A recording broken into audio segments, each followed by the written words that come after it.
right, y'all. As promised, I'm here to do a movie review. I figured I would start with The Bride. Came out not too long ago. I'm the biggest Frankenstein fan, so I was ecstatic when I saw that they were putting out The Bride. Um, I waited on this and it did not disappoint, let me tell you. So, first, we have Jessie Buckley playing the Bride of Frankenstein. And let me tell you, she ate that role up. It was given it was kind of given Lady Gaga vibes. Like, I don't know if you guys watched The Joker where Lady Gaga was Harley Quinn, or just kind of playing that early role of Harley Quinn or that thereof. Correct me if I'm wrong, but either way, the acting from Jessie Buckley, it was kind of like in that vein a little bit, just as far as like the strong female character, just the daring intellectual side of a woman. Round of applause. And then we have Christian Bale as Frankenstein, and of course, he did his thing.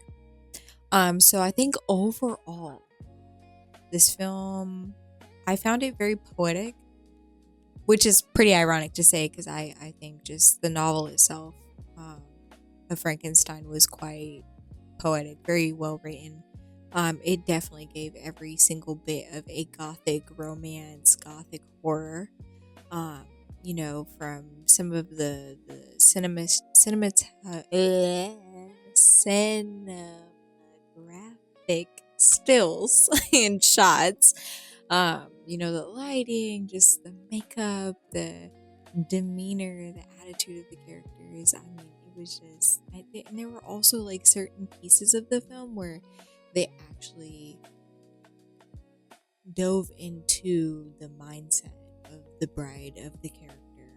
I mean, spoiler alert, but as she was in the middle of dying, before she was revived, there's kind of just like this little like poetic monologue, that kind of gives you a feministic like perspective of autonomy, that's like kind of just like deep inside that no one really acknowledges or pays attention to. And I found it like I was in the theater like, yes, like, everybody annoyed with me because I'm actually like out loud agreeing with her.